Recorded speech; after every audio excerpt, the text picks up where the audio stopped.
Thank you, everyone, for joining us for another recorded book discussion between the Unerased Book Club and Ann Arbor District Library. Tonight, we are discussing Light from Uncommon Stars, and this is by Ryka Aoki. And before we get started, maybe we'll just go around and introduce ourselves, and if you feel comfortable, do a brief visual description. So I'll start. My name is Lucy. I am a library tech at the library, so I do a lot of programming in youth and adults. I am a middle-aged white female with shoulder-length brown hair and glasses. I'm wearing a green shirt, and there's a wall of small watercolors behind me. I am Ann Simpson. I am a book processor at Westgate currently, which means I'm checking in and shelving books. I am a middle-aged white woman, long brown hair, wearing glasses, and I am sitting in front of white pantry doors. And my name is Jacob. I am in the outreach department at Ann Arbor District Library. I am a white male in his late 20s with a beard and a black t-shirt, and I'm sitting in front of a white wall. And hi, everyone. I'm Sheela. I'm the founder and co-facilitator of Unerased Book Club, and very happy that we get to continue these conversations. I am a South Asian woman, light brown skin, medium length black hair with glasses. I'm wearing a gray University of Missouri t-shirt, and behind me is a very blurred background. And to contextualize the book before we start talking about it, Light from Uncommon Stars is a science fiction literary novel. It feels like a hodgepodge of genres with almost a hodgepodge of storylines. But at its, if you strip it away, it is about three different people. The first is a trans violinist who we're introduced to, Katrina. Yes, Katrina. Then we have Lon, who is a commander from another galaxy, the alien who runs a donut shop. And the last is Shizuki, who is a violinist who has made a deal with the devil. And we figure out how all of these disparate life experiences are interwoven together. And it is a book that really celebrates music, food, and what connects people beyond labels that are given to them. So I will open it up to ask, how did people find this book? I really, really enjoyed this book. I found that this is a book that really challenged my imagination. And it is really wonderful for my imagination to be challenged in a book for adults. A lot of times I feel like adult literature is just kind of, it can tend to be very straightforward. I loved how it blended fantasy with science fiction, with contemporary themes. My cat just fell off something in the corner. Are you okay, bud? Oh, now he's embarrassed.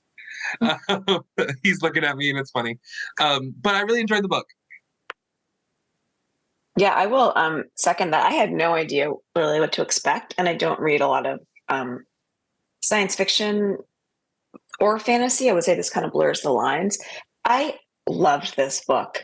I just really got so into it, and I thought it was such a good, propulsive story. The characters were great. I got really attached to the characters. I thought it was funny, but then I also couldn't believe how much was in it.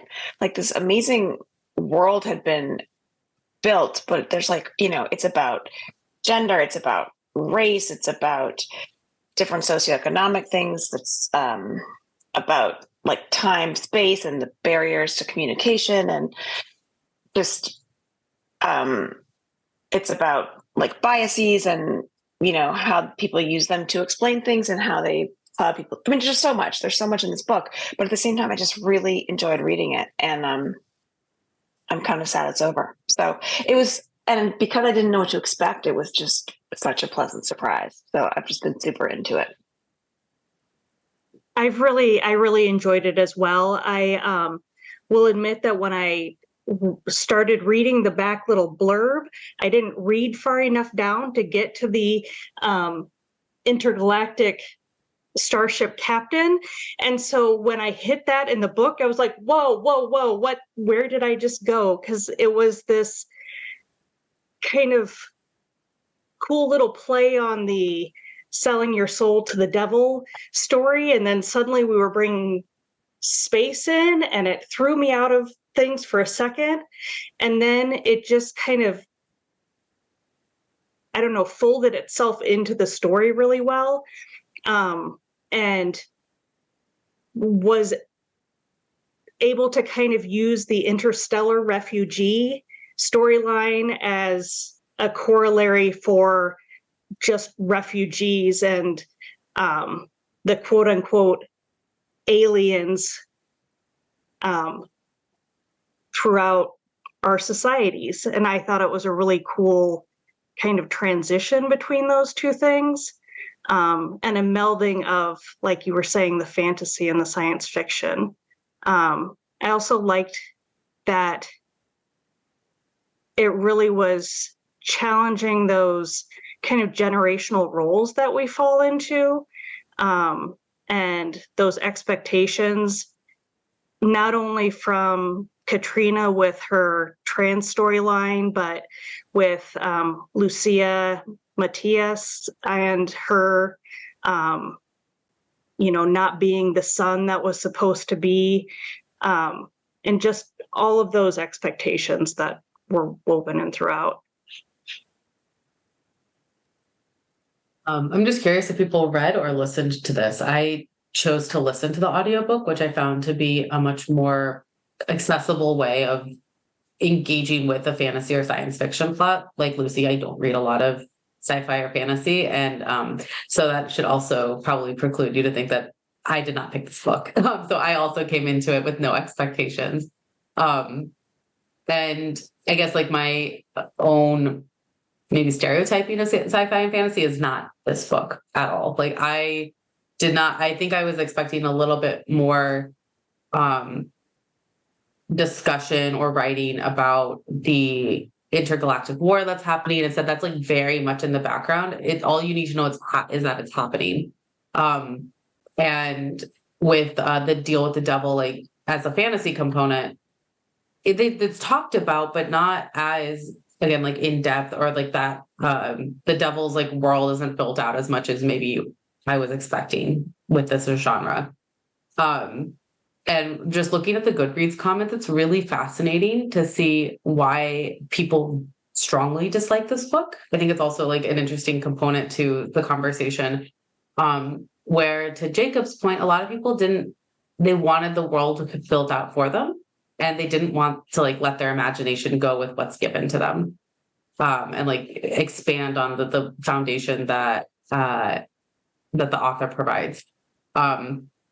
And it's just interesting, like what people expect from the genre versus what the book provides, and how that translates into, in this case, good read reviews, but generally, like how is this book perceived?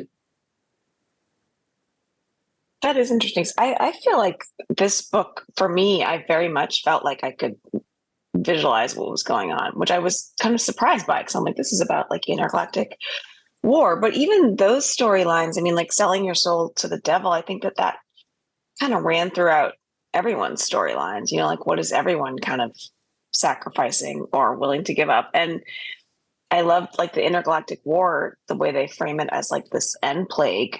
Then you kind of have this realization that like, well, what's going on Earth every day? I mean, but then I just think, because something about the characters and the donut shop and I don't know. I just really felt like I could see it without world building. And maybe it's because I don't read a lot of fantasy and sci-fi, so I wasn't looking for that. But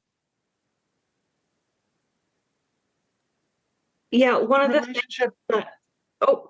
going to the deal with the devil type thing, for me, that throughout the story really drove home the what are we willing to do to get ahead? Like, who are we willing to kind of disregard and step upon to get what we want? And, you know, Shizuka's story kind of coming to the point where she realizes where her line is. I don't know. The relationship between the characters and and the genres represented in the book, it's unlike anything I've ever read, because the book is really about the characters, who they are and why they do what they do, against these giant kind of huge creative origin stories or what's happening in the backgrounds of their lives. There was a conversation when Shizuka asked Lan to go to the pond as kind of like a little first date moment, and Lan is like, well, I'm an intergalactic starship captain. And Shizuka's like, oh, weird, cool, nice. I kind of have a deal with the devil. And Lan's like, cool, that's okay, cool. And it really, it acted as a connection to transness, as it's something I picked up on, where it's like, this is the way things are. Oh, cool, I see you. That kind of simplistic acceptance.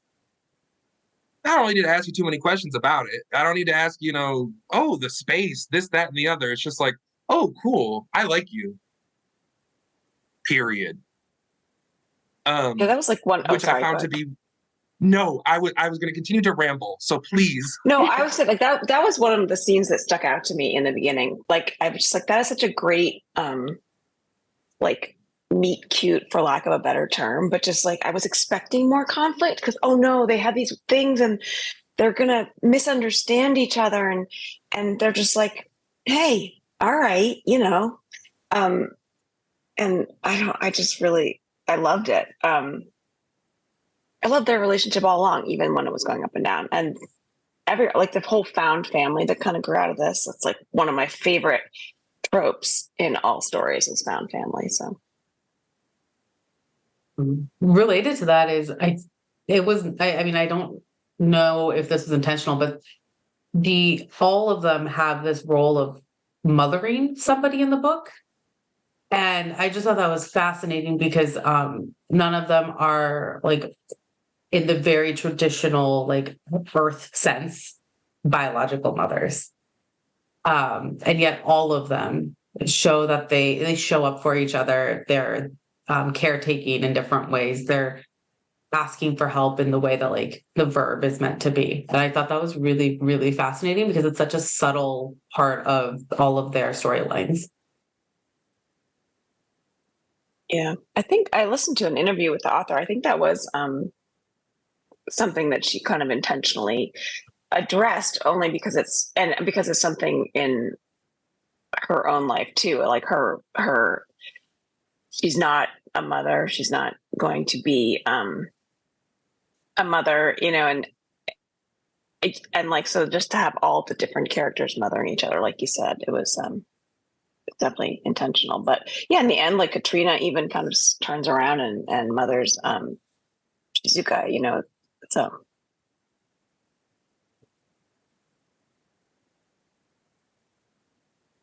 It's probably worth just mentioning that this is kind of a love letter to music and the healing power of music as well. Like I feel very confident in saying that I've never spent this much time reading about violins and different music, and I was entranced by it.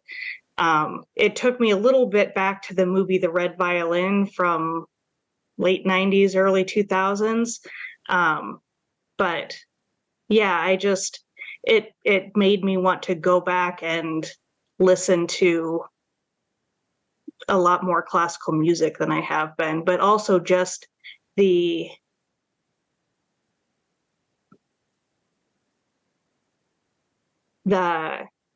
personality isn't the right word.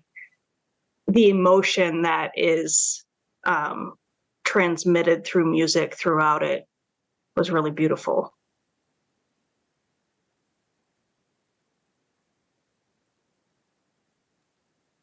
Yeah, I didn't realize how powerful her descriptions of like expertise with music would be. Because I'm like, I'm not a musician. I could not tell you the first thing about what makes a good violinist a good violinist. And yet, the author, I think, did a very good job of not belaboring the point, but giving us the language we needed to imagine what the different skill sets or innate talents look like with in that world. And something I thought was a really lovely callback to, or I guess like it's a theme that was replayed in other parts of the plot, is you can play violin in a very traditional sense, or classical music in a very traditional sense, or you can take a leap of faith and understand that violinists who are trying to do something a little bit different aren't like downgrading or like minimizing what classical music has been. And like you can open up more audiences or more interest in classical music if you just like show that it can be more than just the greats. And I found like I love that it was Katrina's like trans plot line that was also our journey as a trans woman was also like in parallel to that narrative with music. I really liked the way she showed the way that when Katrina or other people were really kind of transforming the music, just how evocative it was of, feelings of home or a grassy meadow, or just like the just transformational ability of music to transport us to someplace that we're not. Yeah, it's like they were just instantly put in a memory almost, which was kind of a really great way to reveal to us, the reader, this specific memory as well. And I think it's interesting because not all the memories were good when they were playing music. It's like these songs are challenging. You're working through hard stuff, so you're also remembering difficult times. But yeah, I just noticed they always were sort of transported somewhere in their mind. Now that you've listening to you guys, this book was very much about how hearing and smelling and tasting are so deeply tied to memory. Wow. I remember one specific part, a character hears a piece of music and is like, I'm in my first grade classroom. I'm like, dude, yeah. Because you hear a song and you feel that nostalgia and you're suddenly back somewhere. Or you smell a particular food. There's a part in the book where Katrina's like, why should I even exist? I don't even know what I'm doing on this planet. I really do not want to exist. But then I smelled all this really good food. And then I went and got dinner. And it's like the smell of food reminded her that life is worth living. That's so cool. Yeah, for lack of a better word, this book is just cool. The author was like, I want to write about space. I want to write about trans issues. And then maybe something like A Deal with the Devil. And then I really love music too. I'll make it about music too. And it's just like, let me in your world. Yeah. I wish more books were like that. Well, and the same thing that she did with music, and like you were saying with food and that, just the fact that the donuts made using the replicator weren't as good, even though they were precise, but they didn't have the heart, and so they weren't weren't as good. Yeah, it's like that connection between food and home, like a broad definition of home, that whatever you're tasting, if it can make you feel like home or remind you of home, then it's something you'll be drawn to, but not a replicated donut. I think the food was also like a really good tie into culture as well, and the way that the food that was good in certain places or served in certain places wasn't always what you would expect from that place or that place name. So. One of my coworkers is actually from this part of California. So I was telling them about this book, and we looked it up and they're like, "Are you kidding me? This is where I grew up." I was like, man, how lucky are you to like grow up in a place that has such variety of food that is all going to be pretty good. And so they haven't told me if they've read it yet, but I look forward to hearing the review. It's like we're coming at it from a very Midwestern perspective of could you imagine like this city of delicacies? So I'm just curious what they have to say when they eventually read it. But when I was placemaking, I actually thought of it as like a little Madison Heights, or a bigger version maybe of Madison Heights, which is a smaller town in southern Oakland County in Michigan. But it's where there's a large Vietnamese and a Thai population. And so if you're looking for Southeast Asian food, that is the town to go to. And there's like starting to like be a notable like Arab American community there, and some Mexican American or maybe Central American populations there as well. So you kind of see the shops popping up. And that was my super imposition of place onto this book. Yeah, I like too that some of the restaurants just got bought by new owners from different ethnicities, and slowly over time their menus just completely changed. So a pizza parlor doesn't actually sell pizza anymore. Yeah, but they never changed the name, which I thought was interesting. It's like that legacy of name, that's going to draw people in there, but they've adapted for the most part. They know they're not going to get pizza.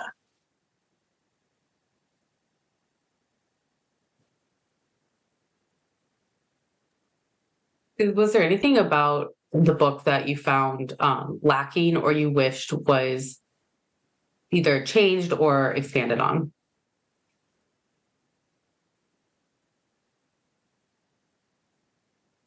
I think I would have liked to know more of Lucy's story, the violin builder, and but I'm not sure there was space for that in this book. Like maybe that's another book. I don't know, because that would have made it longer. This isn't a fully formed thought, but something that struck me is there are a lot of narratives, whether in TV shows, movies, books, what have you, where somebody who how do I put this? Somebody who is different, or somebody who has been deemed less than by society, has this incredible talent, and that talent brings them into a better life. I am frustrated with those narratives, because what it makes me wonder is, if Katrina wasn't an incredible musician or wasn't able to produce this sort of music,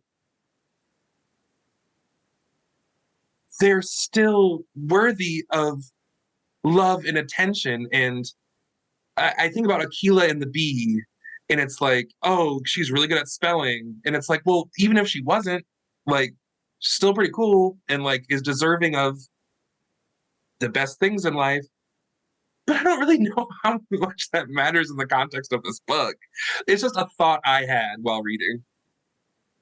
I mean, we definitely saw like what her life was before she met Shizuki, and that's the problem. Like I think that like illustrates like your frustration is Katrina was undergoing like cycles of abuse and trauma, and it's like the narrative of like, oh, they like this person made it out because of rap or because of basketball or because of football or whatever.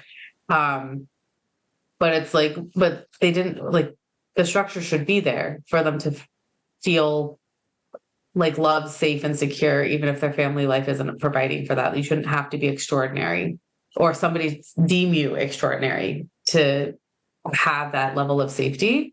But again, like we don't, I mean, it's a fantasy point. Like it could, why not? And I think maybe that's like the strat. I'm also processing out loud, like moving into Shizuka's life and that home with Astrid is moving from what we see as like contemporary fiction into fantasy fiction. Of like, we're in this home now where you how you behave is in accordance with other people, but like it's not the love for you is not contingent on how you behave or how you act. And I think maybe it's that. I don't know. I'm trying to think of like because there is a shift. There is a shift. It's not necessarily like her ability to play music, because we see that Katrina gets really frustrated by not being able to pick up what Shizuka's trying to teach her. But there's still love. And it's not like, oh, you're not doing this better every day after day. You're not improving. I'm going to rescind that. Yeah. It's almost like from Shizuka, the music is what got her noticed. But once she had engaged and kind of gotten to know Katrina a little bit, she saw somebody who needed help. And at the same time was planning to damn her to hell. Like, it's a very weird, at one point, when Lan is trying to come to terms with what Shizuka has done, she says something about not sensing any malice.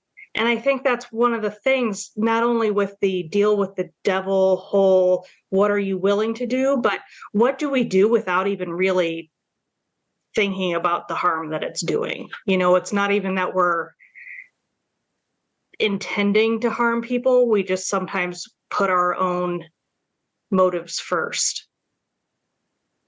Well, yeah, I mean, I think Lon says, like, what kind of world is it where, you know, someone would like knowingly sacrifice a child essentially, but then you look at like what Lon has done with Shirley all her life, you know, and I think, and she realizes that too in the end, but yeah, it's like, what do you do without even realizing it? And how easy is it to look at someone else and be like, well, the way you're doing this is wrong and harmful, but you can't see in your own self what you're doing.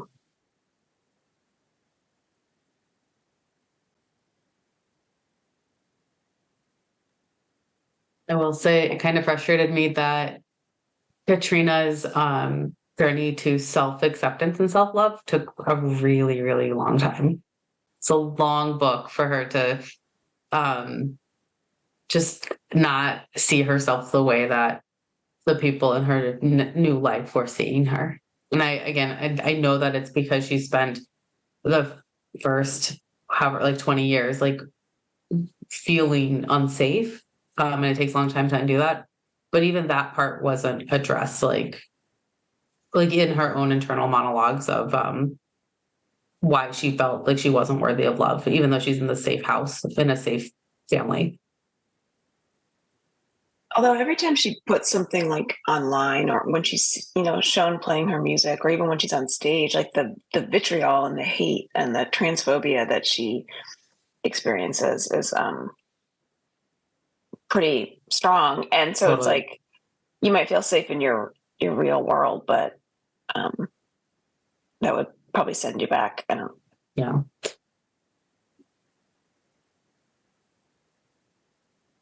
I was just listening to it because I would be really in the moment, yeah. And I was like, I really want you to like move a little bit, and like, yeah. But again, totally understand, because like, she's in this fantasy world. I was really hoping like in the fantasy world she could find more self-acceptance, and then maybe, and I totally recognize that going back out into the real world with the various competitions and putting her music out on YouTube, basically, just completely, it's like shell shocking. It's interesting these frustrations we're talking about with the book are really a result of great writing. We're like, we really care about these people. We want them to be happy. We want them to love themselves. And we just didn't get that as soon as I wanted to. Like, that's like an incredible thing to say. It just is a testament to how much how easy it was for us to buy into these characters' lives.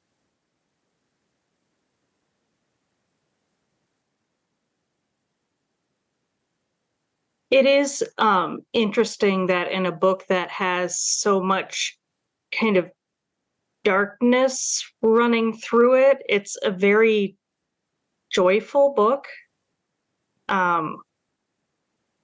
Like it's not head in the sand by any means, but it certainly, I feel, has an optimistic outlook on the world in the end. It just is acknowledging the complexities and that the world isn't perfect in any way, shape, or form. One of the messages that this book so succinctly but creatively and all-encompassingly expresses is this idea that shit happens and then you live. And like that's life, baby. I just, and that resonates with me so much. Yeah.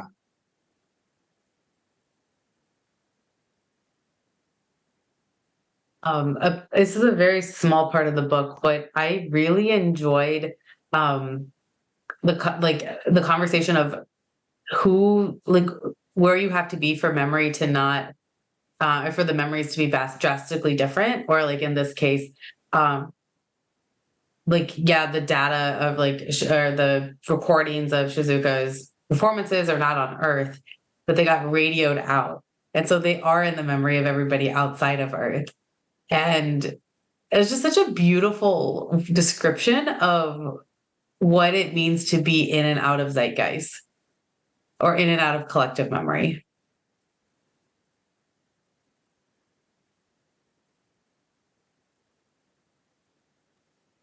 I know that was like very random, but I just really enjoyed that. I'm like thinking back through the book of what specific like plot points or techniques really stood out to me. And that I think was such a specific way of thinking about science fiction or thinking about technology, even though they were talking about radio waves, which are not, which have been around for a really long, like utilized for a really long time.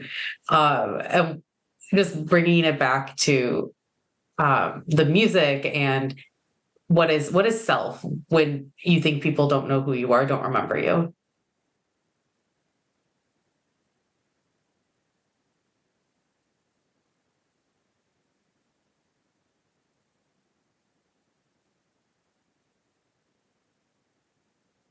This book did make me want to try listening to the bar talk piece that Katrina's playing in the end, because I think if I listened to it without reading this, and probably still if I listened to it, I'd be like, I don't know what's going on, and this maybe is atonal and strange in parts, but it would be interesting to listen to it like kind of with the book in front of you, with Katrina going through the different parts of it and the different pieces of it. You know, I mean, it would be long and it would be interesting, but it just because the descriptions of her playing it, you know, were so just so, what's the word, like physical. I mean, I don't know, just like would give you evocative, I guess, that it would be an interesting exercise to try. I'll let you know if I do it.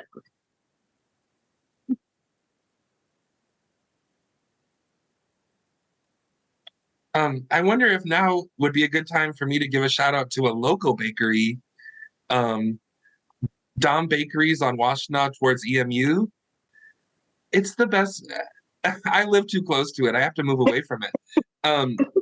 but I caught it on, well, really, my mom caught on PBS the story of Dom Bakeries, and it is a Lao family. Laotian, we read too many books about Laos for me to have this question.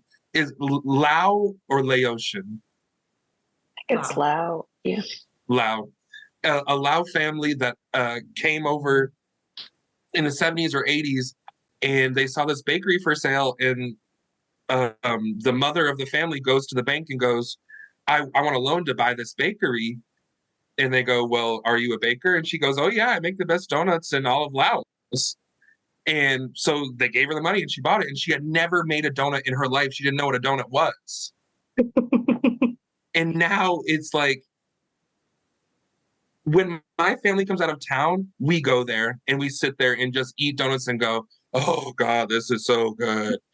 We've done it 50 times now. And we go, this is the best donut, isn't it? When friends come to town, we go there and we eat the donuts and we go, oh, you've never had a better donut than this one.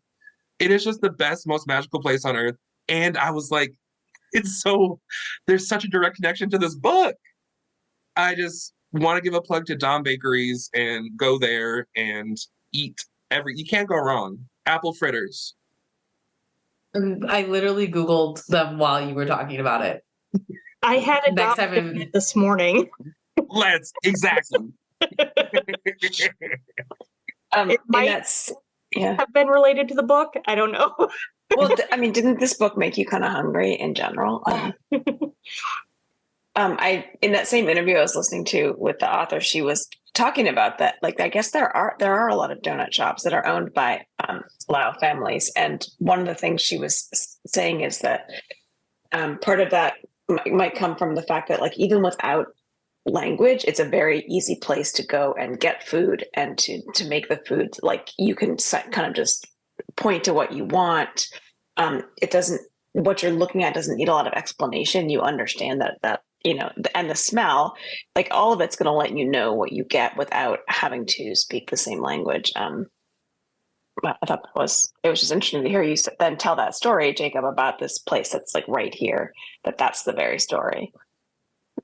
So on that same vein of donut shops owned by Southeast Asians, there's a movie called The Donut King, which is a documentary about a Cambodian refugee who builds the largest donut franchise essentially in Southern California.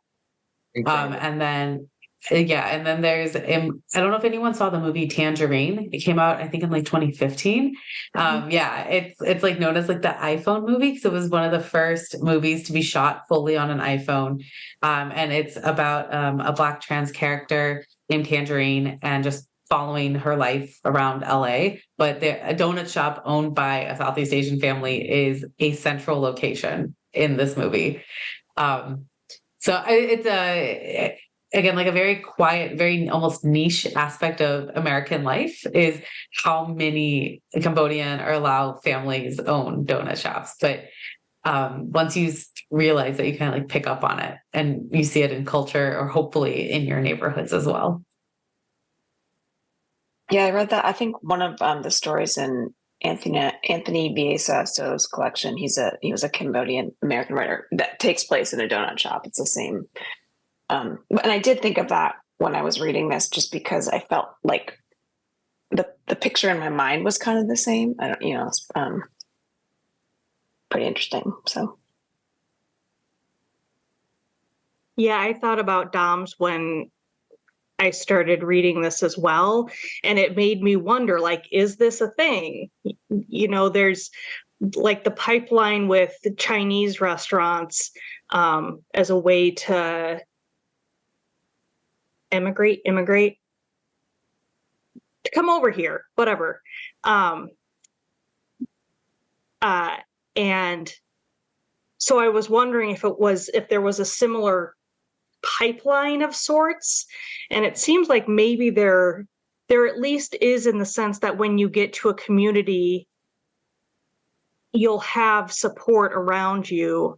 Like if you're from Laos and you come to a community, there's going to be a support system within that business model, I guess. I don't know. It seems like there's a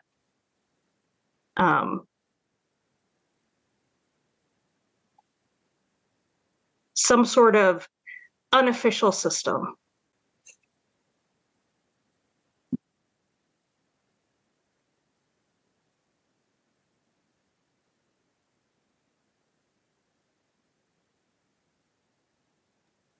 So a very contentious point again on Goodreads, which is again a very side note. Like the Goodreads comments are wild and kind of unhinged. And this is like an ongoing conversation that's really picked up steam in like the parts of the internet about how Goodreads just really lost the plot. But anyways, it's still the place where a lot of people go to figure out what books they want to read. And after I read a book, I like to look at the comments again just to assess how unhinged it can be and like what people are really upset about. But a very contentious point is that this book was nominated for a Hugo. Some people are like, yeah, it's great. They're very vocal readers that say, how is this nominated for a Hugo? So just want to throw that out there if anybody has strong opinions. What is their reasoning why it shouldn't be nominated for a Hugo? Is it just that it's not hard enough science fiction? I think so. Aren't the Hugos chosen by I think the list is created by people in the community. Like I don't think it's like a panel of judges. I feel like it's a different, maybe I'm thinking of the Nebula, but one of them is like maybe Nebula is chosen by the members of the World Science Fiction Convention. Okay. It's still like a lot of people have to think about it and read it. Mm-hmm. I mean, yeah, I don't like. I think that why not have a Hugo nominated book that is science fiction, but is going to appeal broadly to people even outside the science fiction world because of all the things we've just talked about, you know. But I mean, I'm not going to get in an argument with people on Goodreads. That is interesting, though. Yeah, I have to second that. I live and breathe Goodread comments because sometimes mess feeds my soul, and I can always go to Goodreads and get some real good mess. But science fiction readers more than anybody understand that twisting conventions, thinking outside the box, so to say, are things that they value, I would think.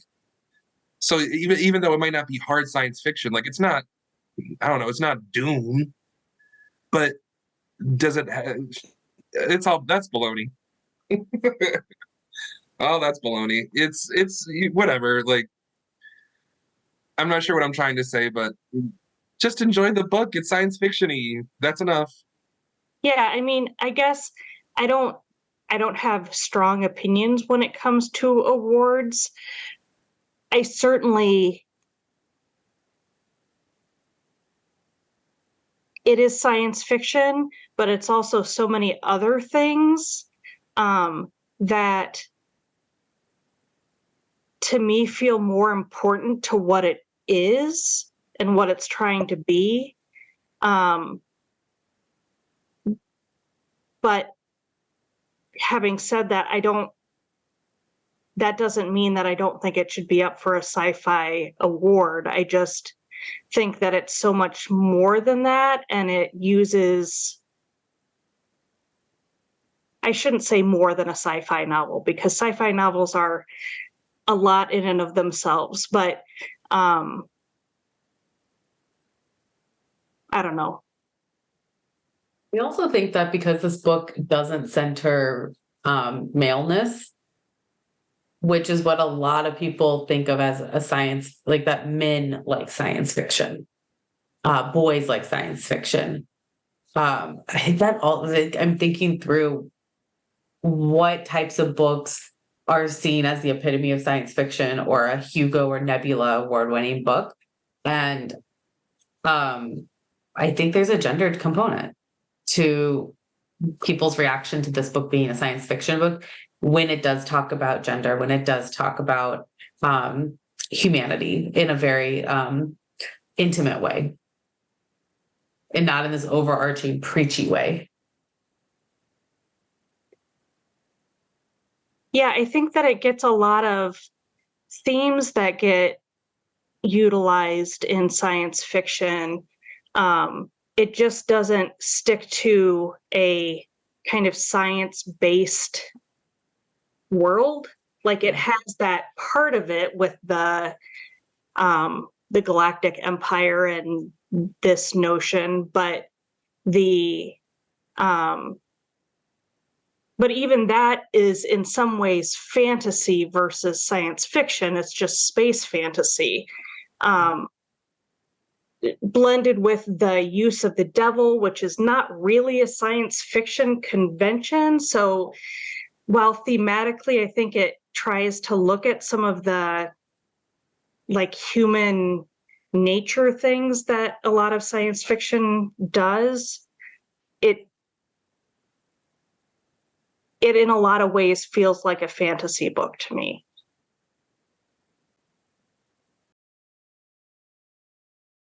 Yeah, I think you're right. Like thinking about it like that. I mean, even I think, if you were a hardcore science fiction reader, you might look at this and be like, the way it addresses the space-time continuum and travel through space, it's like none of that works, and it wouldn't. And that is totally legitimate. I just think like I'm way too, just having just finished this, like way too attached to this book to have anyone be like, it's not amazing. So I'm in a place of vulnerability with this book right now. And so to hear like criticism of it's very Well said. So I'm also hearing, Lucy, that you don't go on Goodreads comments after you finish a book. I don't.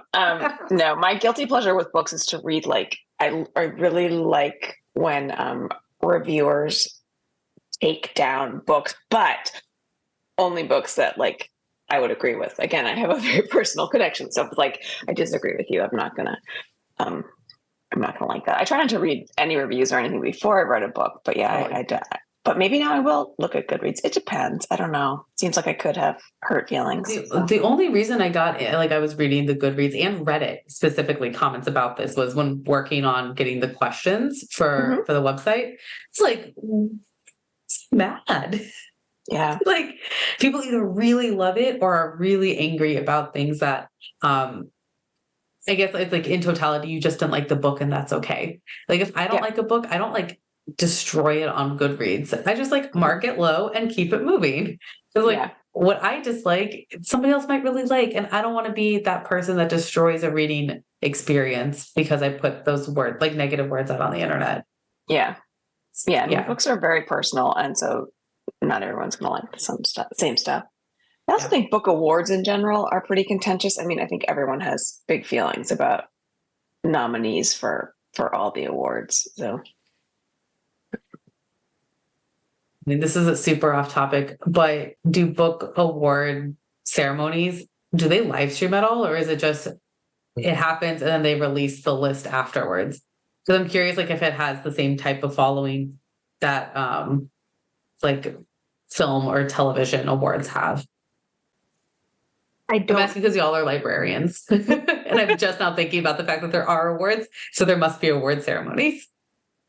I'm sure there are award ceremonies. I don't know if they're streamed. They're probably more likely to be now than they were 5 years ago. Totally. I think there are like a lot of ceremonies around the awards because they come out with these long lists and then they come out with these short lists, and then they don't like announce a winner on stage, as far as I know, the same way but they always do have a ceremony, or a lot of them have a ceremony with the author. That you can find these videos like accepting the award and and talking about it. So there's a lot of awards, I think, where even the list itself is pretty important. And I think they do have a big following, but it's not like we're all you wait there, until an envelope's opened. Yeah.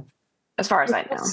I will say that I think it's great that it was nominated for a Hugo simply because it will get more eyes on it. Totally. And I think it's a book that deserves to be read. So even if it's not 100% science fiction, I'm for it. So what is 100% science fiction if the genre, like Jacob said, is supposed to be like innovating on itself and moving in all these different directions? And I think we can't separate the fact that at the center of this book is a trans woman.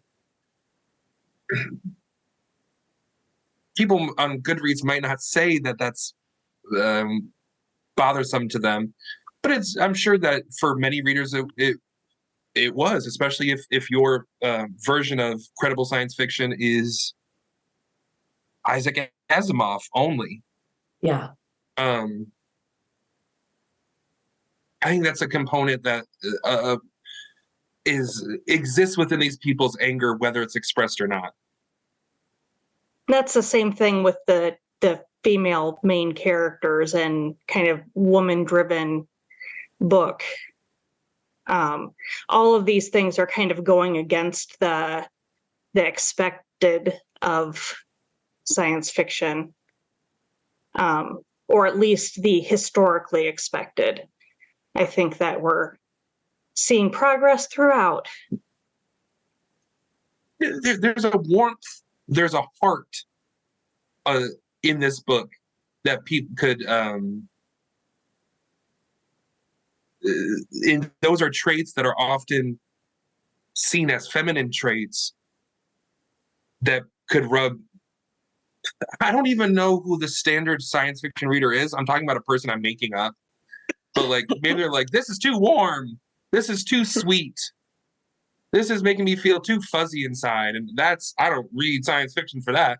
Mind you, I don't know what I'm talking about, but possibly. I think it's a two-way street. Like the fact that Lucy and I have both said in this conversation and in Exhalation by Ted Chiang, like that we don't read a lot of science fiction or fantasy. Science fiction, because I think like it still has a reputation of being inaccessible if you don't have like a depth of knowledge of tech or science, which is a very gendered, it like becomes a gendered reinforcing mechanism of like girls don't do science and math, then women don't do science and math. That's why you have to come up with girl math on TikTok. But it's like, then you don't read science fiction because you don't do all these other things, when really science fiction can be so much more expansive. And I think it's just this reinforcing, it becomes like a chicken and egg situation of, do only boys read science fiction? Is it because science fiction is written for a very male audience? We can break out of that and we can disrupt that with books like this. So I think we're pretty much in consensus that Light from Uncommon Stars, very interesting read, very good, fun read. And our discussion may have sounded very all over the place just because in a not very long book, there's super all over the place going on, a lot of different plot lines that all do work together really well. I will say one thing, like a technical critique I have is the sudden shifts in point of view. Because again, listening to the book, it was hard for me sometimes to keep track of what was happening, especially if I was like doing chores while listening. But I'm curious if anybody else had a reaction to that technique and if there's something I'm missing from that. No, when that first happened, when we first learned about the Matthias, it cuts to the Lucy character, and I was like, I am not currently taking new characters on at this time. I was like, just tell me what's happening with the characters I was just reading about, because that's what I need to know at this time. But then I was just like, just keep reading. You're gonna like this character too. But I did have that reaction where it's like, I'm not currently accepting. Sheela, you probably ran into it a little bit more because of listening to it, because this was a book where like every page or every other page, there was a break. So you could see the transitions happening in a way you weren't able to. Yeah, I think there were like visual cues for us. Yeah. Okay. Okay. Well, yeah, that was just an audiobook. That's something that we should take into consideration. We, as in anybody who listens to audiobooks, that there's definitely going to be something missing, and that's okay. There's also something added listening to it. So I agree. Totally. Yeah. Well, I want to flag that I think we're at time, but this was such a great conversation. And I'm really glad that we all I'm going to assume we all took like a leap of faith and read a book that was a little bit out of our normal repertoire, at least. Oh, and it seems like you read more fantasy, but yeah, well, still like really, really great fun, everybody. I very much enjoyed myself. And next month, let me pull this up. We are reading, and maybe Lucy already have it. What are we reading? Sorry. It's Sparks Like Stars. Sparks Like Stars. Yes, Sparks Like Stars by Nadia Hashimi. It's a book by an Afghan American. And it interweaves, obviously, trauma, because it's a lot of what our books have in common, but the medical system, and it goes between Afghanistan and the United States. So really looking forward to that conversation and seeing what you all think about that. Is it fiction or nonfiction? Fiction. Yeah, I think this year all of our books, all of our books this year have, except How to Read Now. Last month was the only nonfiction. Yeah. Awesome. Well, thank you, everybody. Yeah, thank you. Yeah. I mean, I love this book, so thank you very much. Yeah, of course. Yeah. Have a great rest of your day, everyone. Yeah. Bye. Bye.